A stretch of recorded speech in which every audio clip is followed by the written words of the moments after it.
രീതിയിലുള്ള മുദ്രാവാക്യം വിളിച്ചു എന്നുള്ളതാണ്. അതൊരു പ്രവർത്തകരുടെ ഭാഗത്ത് ഉണ്ടാകാമോ എന്നുള്ള ചോദ്യമാണ് പ്രതിപക്ഷ സംഘടന നടത്തുന്നത്. അങ്ങേറ്റം ഗുരുതരമായ ഒരു സംഭവമാണ് ഇന്നലെ ബഹുമാന്യായ ആരോഗ്യവകുപ്പ് മന്ത്രിക്ക് നേരെ ഉണ്ടായത്. മുമ്പൊരിക്കലും കേരളത്തിൽ ഉണ്ടായിട്ടില്ലാത്ത വിധത്തിൽ ഒരു വനിതാ മന്ത്രിയെ പൊതുപരിപാടിയിൽ പങ്കെടുക്കുമ്പോഴല്ല, അവർ യാത്ര ചെയ്യാനായി റെയിൽവേ സ്റ്റേഷനിലെത്തുന്ന സമയത്ത് അവർക്ക് നേരെ കയ്യേറ്റ ശ്രമം ഉണ്ടാകുന്നു, കൊലപ്പെടുത്താനുള്ള ശ്രമം ഉണ്ടാകുന്നു.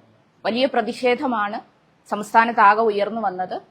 എല്ലാ വിഭാഗത്തിൽപ്പെട്ട ജനങ്ങളും ഒരുമിച്ച് നിന്ന് ഈ വിഷയത്തിനെതിരെയുള്ള അവരുടെ വികാരം രേഖപ്പെടുത്തിയിട്ടുണ്ട്, പ്രതിഷേധം അറിയിച്ചിട്ടുണ്ട്. ഞാൻ ഇന്നലെ തന്നെ 2 പ്രതിഷേധ പരിപാടികളിൽ പങ്കെടുത്തു.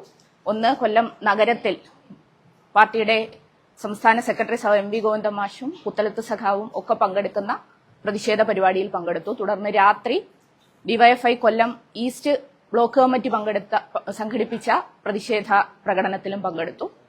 പ്രതിഷേധ പ്രകടനം വലിയ വൈകാരികമായിട്ടാണ് ഉണ്ടായത്. കാരണം വനിതാ മന്ത്രിക്ക് നേരെ ഉണ്ടായ കയ്യേറ്റം, കൊലപ്പെടുത്താനുള്ള ശ്രമം, വനിതാ മന്ത്രി, ആരോഗ്യവകുപ്പ് മന്ത്രി എന്നുള്ളതിനപ്പുറം വീണ ജോർജ് എന്ന് പറയുന്ന വ്യക്തി നമ്മളെല്ലാം സംബന്ധിച്ച് ഞങ്ങളുടെ പ്രിയങ്കരിയായ സഖാവാണ്, CPM-ന്റെ സംസ്ഥാന കമ്മിറ്റി അംഗമാണ്. അങ്ങനൊരു സഖാവിന് നേരെ ഇത്തരത്തിൽ കൊലപ്പെടുത്താനൊരു ശ്രമം കേരളം പോലൊരു മണ്ണിൽ നടത്തുമ്പോൾ അത് വലിയ തോതിലുള്ള വൈകാരികമായ പ്രക്ഷോഭത്തിലേക്കും വലിയ തോതിലുള്ള വൈകാരിക പ്രതികരണങ്ങളിലേക്കുമാണ് ചെറുപ്പം മുമ്പോട്ട് പോയത്. ആ പ്രകടനത്തിന്റെ ഭാഗമായി പങ്കെടുത്തു. പ്രകടനത്തിൽ വൈകാരികമായ മുദ്രാവാക്യങ്ങൾ ഉണ്ടായിരുന്നു. മുദ്രാവാക്യങ്ങൾ ആദ്യഘട്ടങ്ങളിൽ കേൾക്കുമ്പോൾ, നമ്മൾ പ്രകടനത്തിൽ പങ്കെടുക്കുന്ന സമയത്ത് മുദ്രാവാക്യങ്ങളൊക്കെ കേൾക്കുന്ന സമയത്ത് ആ മുദ്രാവാക്യത്തിനോടൊപ്പം ഏറ്റുവിളിച്ചു പോകും. പക്ഷേ CPM-നെ സംബന്ധിച്ചും ഡിവൈഎഫ്ഐ എല്ലാം സംബന്ധിച്ചും പുരോഗമന രാഷ്ട്രീയ പാർട്ടികളെ സംബന്ധിച്ചും നമുക്കൊരു പൊളിറ്റിക്സ് ഉണ്ട്. നമ്മുടെ പൊളിറ്റിക്സ് എന്ന് പറയുന്നത് സ്ത്രീകൾക്കൊപ്പവും അരികുവൽക്കരിക്കപ്പെടുന്ന മനുഷ്യർക്കൊപ്പവും നിൽക്കുന്ന പുരോഗമന രാഷ്ട്രീയത്തിന്റെ പൊളിറ്റിക്സ് ആണ്. ഞാൻ എല്ലാ ഘട്ടത്തിലും സ്ത്രീപക്ഷ നിലപാട് ഉയർത്തിപ്പിടിക്കുന്ന ഒരാളാണ്. അത് ചെറിയ പ്രതികരണങ്ങളിലാണെങ്കിൽ പോലും വാക്കുകളിലാണെങ്കിൽ പോലും അത് ഉണ്ടാകണം എന്ന് ആഗ്രഹിക്കുന്ന ആളാണ്. ഇപ്പൊ ഇവിടെ പ്രചരിപ്പിക്കപ്പെടുന്ന വിഷ്വൽ എന്നൊക്കെ പറയുന്നത് കട്ട് ചെയ്തെടുക്കുന്ന വിഷ്വൽ മാത്രമാണ്, അതിന്റെ ഒരു ഭാഗം മാത്രമാണ്. മുഴുവനായിട്ടുള്ള വിഷ്വൽസ് നിങ്ങൾക്ക് മറ്റ് ലഭ്യമാകുന്നതാണല്ലോ. അപ്പൊ അതെല്ലാം കൂടെ പരിശോധിച്ചിട്ട് വേണം ഇത്തരം പ്രചരണങ്ങളൊക്കെ ഇടാൻ. ഞാനൊരു സ്ക്രോള് കണ്ടത് അസഭ്യം പറഞ്ഞു ചിന്താജറോ, അതുപോലെ തന്നെ സ്ത്രീവിരുദ്ധ പരാമർശവുമായി ചിന്താജറോ എന്നുള്ളതാണ്. ജീവിതത്തിൽ ഒരിക്കലും അങ്ങനെയുള്ള ആരോപണങ്ങൾ നേരിടണം എന്ന് ആഗ്രഹിക്കുന്ന ഒരാളല്ല, അങ്ങനെയൊന്നും ചെയ്യുന്ന ആളുമല്ല. ഞങ്ങൾ ആരും അങ്ങനെ ചെയ്യുന്നവരല്ല. ഞങ്ങളെല്ലാവരും സ്ത്രീകൾക്കൊപ്പവും അരികുവൽക്കരിക്കപ്പെടുന്ന മനുഷ്യർക്കൊപ്പവും നിൽക്കുന്നവരാണ് ഇടതുപക്ഷ പ്രവർത്തകർ എന്നുള്ളത്. ഇത് ആദ്യമായിട്ടല്ലല്ലോ എന്നെ ഇങ്ങനെ ആക്രമിക്കാൻ ശ്രമിക്കുന്നത്. ഇത് ഒരു തവണ ആ സ്ക്രോള് കണ്ടുപോകുന്നവർ വിചാരിക്കുക ഞാൻ ഏതോ യോഗത്തിൽ പ്രസംഗിച്ചു, അല്ലെങ്കിൽ ഞാൻ അസഭ്യം പറഞ്ഞു, ഞാൻ ഇങ്ങനെ അസഭ്യം പറയുന്ന ഒരാളാണ്. ഇതൊക്കെ ഒരു പ്രതീതി സൃഷ്ടിക്കുന്നതല്ലേ. ഇത് കണ്ടുപോകുന്ന മനുഷ്യർ എന്നെ കുറിച്ച് എന്താണ് കരുതുക? അപ്പൊ ഒരു സ്ത്രീ എന്നുള്ള നിലയിൽ ഞാൻ ഇടതുപക്ഷ രാഷ്ട്രീയത്തിന്റെ ഭാഗമായി നിൽക്കുന്നത് കൊണ്ടാണോ നിങ്ങൾ എന്നെ ഇങ്ങനെ ആക്രമിക്കുക? അത് ഇങ്ങനെ ആക്രമിക്കുന്നവർ, മുഖമില്ല പ്രൊഫൈലുകളിലൂടെ ഇത് പ്രചരിപ്പിക്കുന്നവർ, അതുപോലെ തന്നെ വനിതാ മന്ത്രിയെ കയ്യേറ്റം ചെയ്യാൻ ശ്രമിച്ചെങ്കിൽ മറ്റൊരു തരത്തിൽ മാനസികമായിട്ട് എന്നെയും ഞാൻ സ്നേഹിക്കുന്ന കുടുംബത്തെയും എന്റെ സുഹൃത്തുക്കളെയും സഖാക്കളെയും വേദനിപ്പിക്കുന്ന ഒരു പരാമർശം തന്നെയല്ലേ ഇങ്ങനെ അസഭ്യം പറഞ്ഞു, തെറി വിളിച്ചു എന്നൊക്കെ പറയുന്നത്. അപ്പം അത്തരം പ്രചരണങ്ങൾ നടത്തുന്നവർ അതിൽ നിന്നും പിന്നോട്ട് പോകണം, വസ്തുതകൾ മനസ്സിലാക്കണം.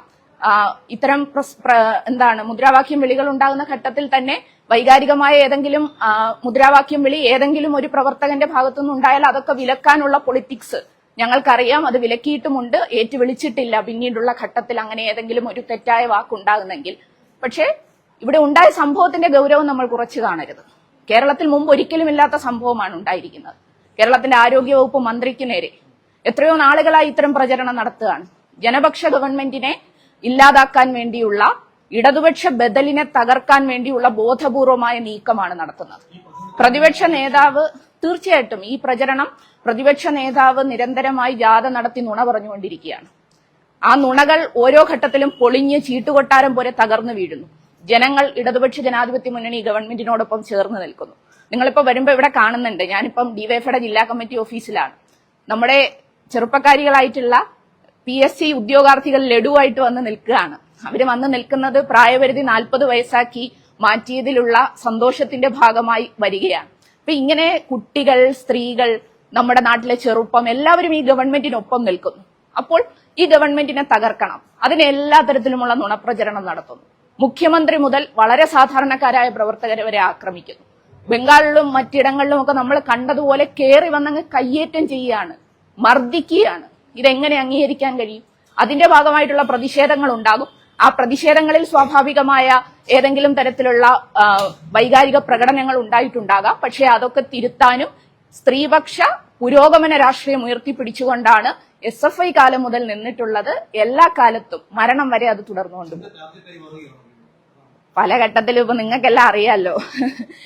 ഇത്തരത്തിലുള്ള ഒരുപാട് ആരോപണങ്ങൾ എനിക്ക് നേരെ മാത്രമല്ല ഓരോ വ്യക്തികൾക്ക് നേരെ, പ്രിയങ്കരിയായിട്ടുള്ള മുൻ ആരോഗ്യവകുപ്പ് മന്ത്രി ശൈലജ ടീച്ചറിനെ ഉൾപ്പെടെ ഏതൊക്കെ നിലയിലാണ് പറഞ്ഞ വാക്കുകൾ എന്നുള്ളത് നമുക്കറിയാം. കോവിഡ് കള്ളി എന്നുള്ള പ്രയോഗം വരെ പറയാൻ ധൈര്യം കാണിച്ചിട്ടുണ്ട് ടീച്ചർക്ക് നേരെ. ശ്രീമതി ടീച്ചർ വലിയ തോതിൽ നേരിട്ടു. ഇപ്പം വീണ ജോർജ് അവര് മന്ത്രിയായിരിക്കുന്ന ഘട്ടത്തിൽ ശാരീരികമായ അതിക്രമം കൂടി നേരിടുകയാണ്. ഞാൻ വളരെ ചെറുപ്പത്തിലെ ഇത്തരം വ്യക്തിഹത്യകൾ നേരിട്ടുകൊണ്ട് തന്നെ വരികയാണ്. പക്ഷേ ഇതൊക്കെ ആ പ്രധാന വിഷയത്തിൽ നിന്ന് ശ്രദ്ധ തിരിച്ചുവിടാൻ വേണ്ടിയുള്ള ഗൂഢാലോചനയാണ് എന്ന് മനസ്സിലാക്കണം. ഇത് പ്രചരിപ്പിക്കുന്നവർ മുഴുവൻ വിഷ്വൽ കാണണം. അത് തിരുത്താനും അതോടൊപ്പം തന്നെ അത് ഏറ്റുവിളിക്കാതെ തുടർന്നു പോകാനും. ഇതൊരു മാസായി നടക്കുന്ന ഒരു പ്രതിഷേധ പ്രകടനമല്ലേ. അതില് വൈകാരികമായി സഖാക്കൾ, ആ സമയത്ത് വൈകാരികമായി പങ്കെടുക്കുന്ന പ്രവർത്തകർ, അവരുടെ ഒരു പ്രതിഷേധം ഉണ്ടാകുമല്ലോ. എല്ലാവരുടെയും മനസ്സിൽ ഒരു വലിയ പ്രതിഷേധം ഇരമ്പി കത്തുന്ന ഒരു സമയമല്ലേ. പക്ഷെ നമ്മുടെ രാഷ്ട്രീയം എപ്പോഴും സ്ത്രീപക്ഷ രാഷ്ട്രീയവും ദളിതുകൾക്ക് ഒപ്പം ചേർന്ന് നിൽക്കുന്നതും അരികുവൽക്കരിക്കുന്ന മനുഷ്യർക്കൊപ്പം ചേർന്ന് നിൽക്കുന്നതും സാധാരണക്കാർക്കും ഒപ്പം ചേർന്ന് നിൽക്കുന്നതാണ്. അപ്പം അത്തരത്തിൽ ഒറ്റ ലൈൻ സ്ക്രോൾ ഇറക്കി അസഭ്യ വർഷവുമായി ചിന്തയെന്ന് കണ്ടതുകൊണ്ടാണ് ഞാൻ പെട്ടെന്ന് നിങ്ങൾ വന്നപ്പോ. ഇല്ലെങ്കിൽ ഇതൊക്കെ അങ്ങ് പോട്ടെ, അതൊക്കെ ഈ തെരഞ്ഞെടുപ്പൊക്കെ അടുക്കുന്ന ഘട്ടത്തിൽ ഇങ്ങനെയൊക്കെ പലതും പറയുമല്ലോ എന്ന് കരുതി വിടും. പക്ഷെ ആ സ്ക്രോള് കാണുമ്പോൾ ഇനി ഞാൻ എവിടെങ്കിലും അങ്ങനെയൊക്കെ പറഞ്ഞോ എന്നാരെങ്കിലും ഒക്കെ നമ്മളെ സ്നേഹിക്കുന്നവർ തെറ്റിദ്ധരിച്ചാലോ, അതുകൊണ്ടാണ് ഒരു വിശദീകരണം പറഞ്ഞില്ലേ. ഇതൊന്നും വിശദീകരണം പോലെ ആവശ്യമുള്ള കാര്യമല്ല, അത്ര മാത്രമേ പറയാനുള്ളൂ. നമ്മുടെ PSC സുഹൃത്തുക്കൾ വന്നിട്ടുണ്ട്, അവരെ കൂടി മാധ്യമങ്ങളൊന്ന് കാണണം. നമ്മുടെ പെൺകുട്ടികളാണ്